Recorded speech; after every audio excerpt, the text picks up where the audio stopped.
Գիտեք, Լևոն Տեր-Պետրոսյանը ճիշտ տեղին խփեց, այսինքն շատ պատմական այց էր դա, որտեղ նա երրորդ հանրապետության անունից ըստ էության իր անվերապահաջակցությունը հայտնեց հայ առաքելական եկեղեցուն,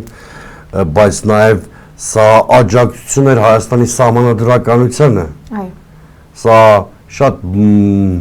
բազմաբովանդակ այց էր, անկախ նրանից քանի րոպեա տևե, ինչ հարցեր են քննարկել,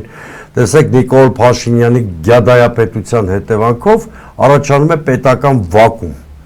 այ Լևոն Տեր-Պետրոսյանը առաջին նախագահի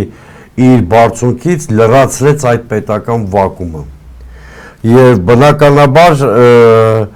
կաթողիկոսից բացի երեք այդ գյադայապետության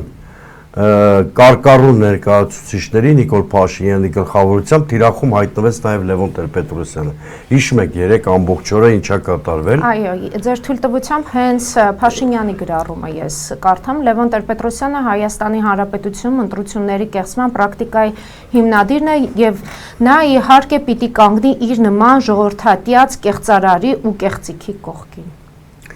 Գիտեք, եկեք ես այժմ բովանդակության մեջ ես չմտնեմ, որովհետև ընդհանրապես ընտրությունների կեղծարարության մասին կամ դրանց բացակայության գնահատում են դատական ակտերով։ Այս դեպքում էլի Նիկոլ Փաշինյանը դատական ակտերի շրջանցել է, ինչ-որ մի զառանցանք է դուրս տվել, սա մեկ։ Երկրորդը այդ ընտրակեղծարարության հայ լինելու մասին Լևոն Տեր-Պետրոսյանի Նիկոլ Փաշինյանը չէր հիշում, երբ որ ամեն ինչ անում էր Տեր-Պետրոսյանի շողոքորթելու և նրա ցուցակով մանդատ ստանալու մասին։ Սա ապերախտ մի մարդու զառանցանք է, որը պաստորեն